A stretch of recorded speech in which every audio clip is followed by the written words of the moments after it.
Hi, I'm Mindy. Welcome back to my channel. Today I'm going to do my wrap up for a Bookworm's New Year Readathon, which I hosted with a few other fantastic booktubers, Literary Lizzie, David's Book Reviews, and Noelle's 7 Pages.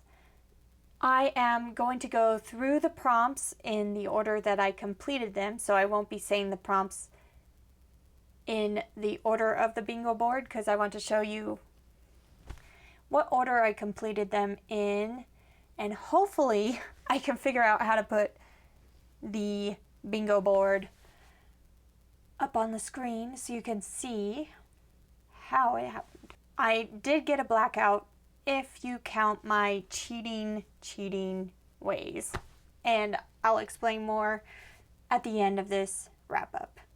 So the first book that I finished in January for this readathon was for the prompt Decade Reflection, read your favorite book from 2011.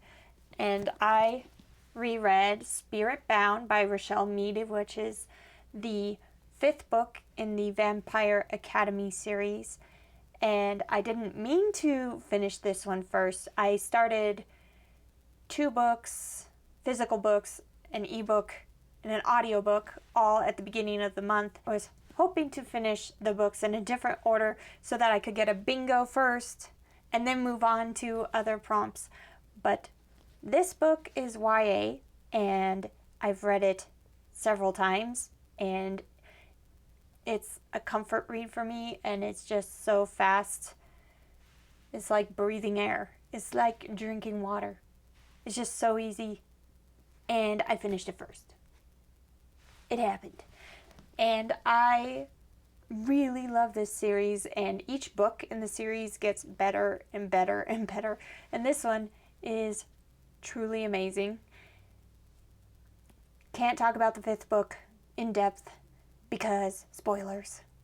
The next book I finished in January was for the prompt New Beginnings, read a debut novel. And I read Whispers in the Dark by Laurel Hightower. This is a small press horror novel with the best, coolest, strong female character I've read in a long time, who happens to be a trained killer on the SWAT team, but also has some supernatural gifts and a dark past that haunts her. Love it. Love it. 5 stars. One of my favorite reads in a long time. The next prompt I finished was Change of Scenery, read a book in a genre you don't usually read. And I read a nonfiction book, Evicted, Poverty and Profit in the American City by Matthew Desmond.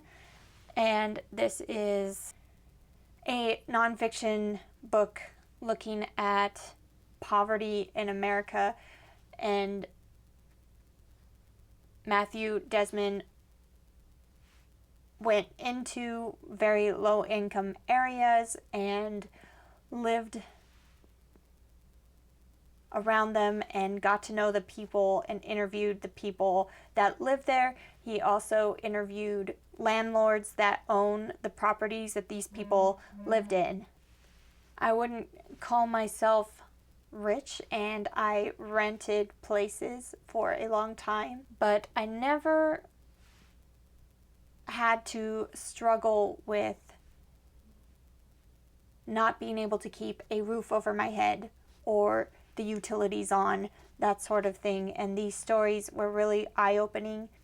The next prompt that I finished was Diversity, read a book by a person of color, fiction or nonfiction. I read Kindred by Octavia Butler, which is a sci-fi time travel book about an African American woman who is sent back in time from the 70s to the time with slavery, and she has to find out why she's being sent back to the past, how to get back to her own time, and not knowing when or if she'll be sent back again.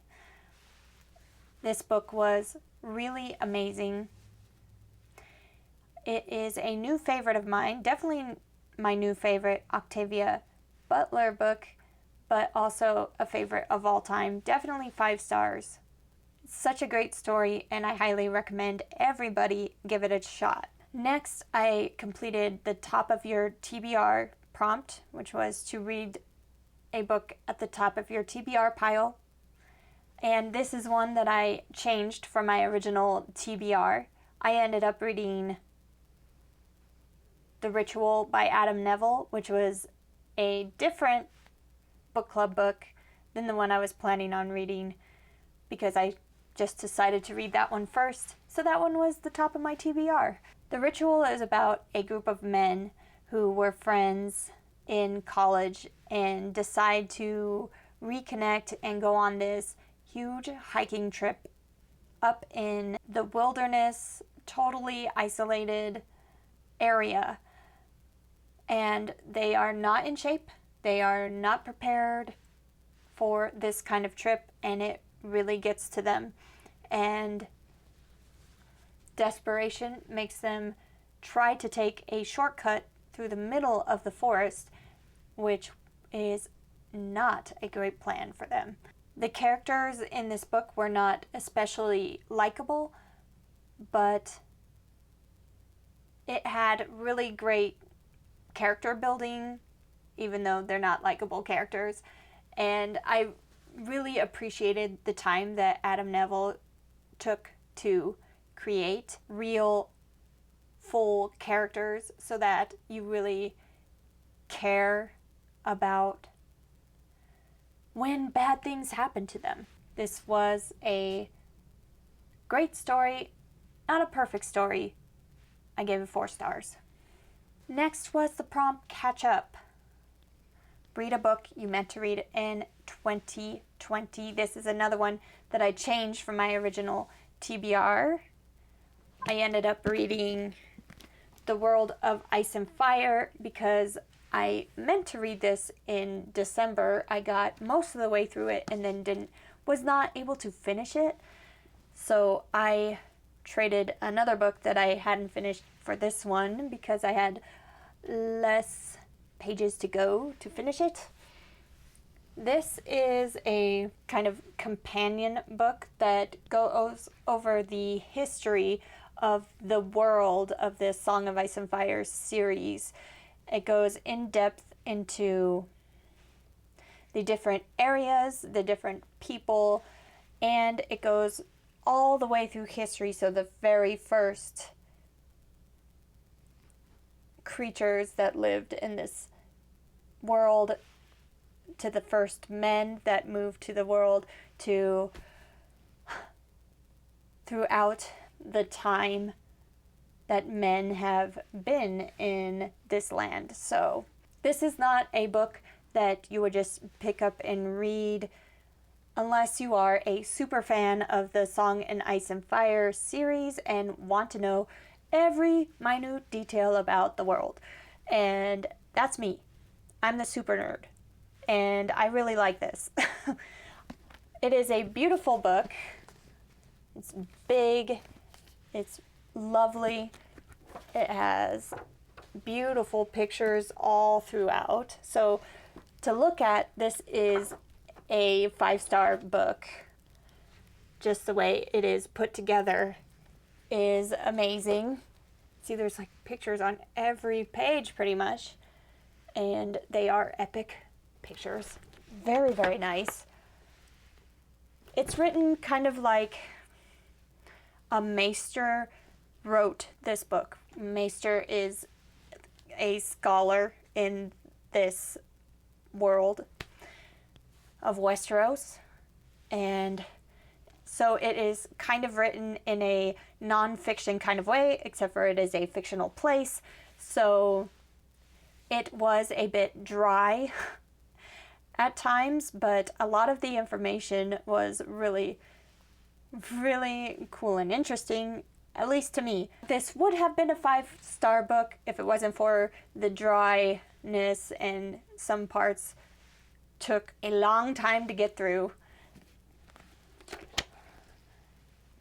It is not that many pages, but there is a lot of information on each page to get through. So that is why it was only a 4-star book for me. The last book that I finished for a Bookworms New Year Readathon is one I'm counting for the last 3 prompts of the Readathon, which were Head Start, read a book that has to do with one of your 2021 goals, Get It Done, read a physical book you've left unread the longest, and No Time Like the Present, read a book you're intimidated by. All of those things fit for The Black Prism by Brent Weeks. It's over 600 pages. This is the first book in the Lightbringer series. This is a fantasy series that involves magic having to do with light and colors. People with magical abilities have control over certain colors in the color spectrum, and there's one person per generation who is a prism that can control all of the colors and kind of keeps a balance between all of the different colors.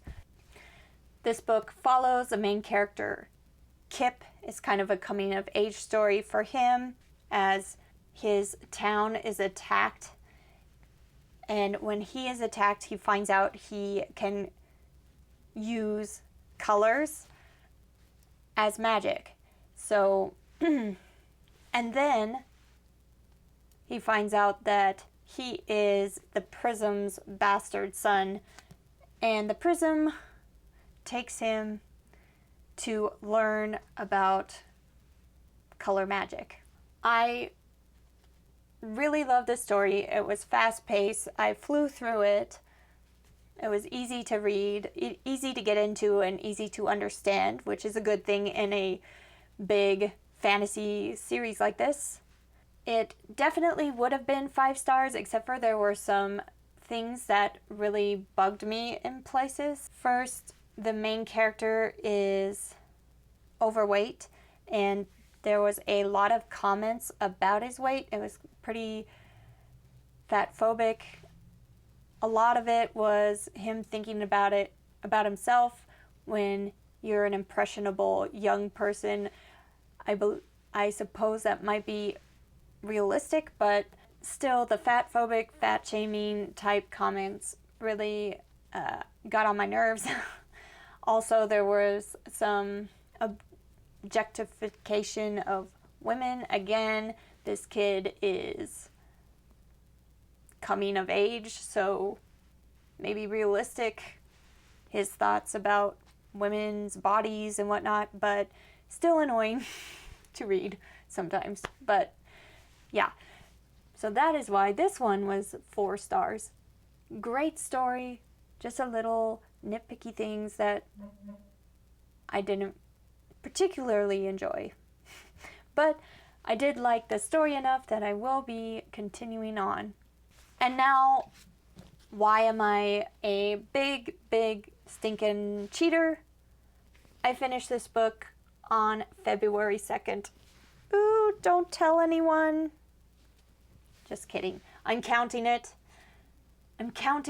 I got my blackout because I'm a cheater. So that's how I did with a Bookworms New Year Readathon. How did you like the Readathon? If you participated, how did you do?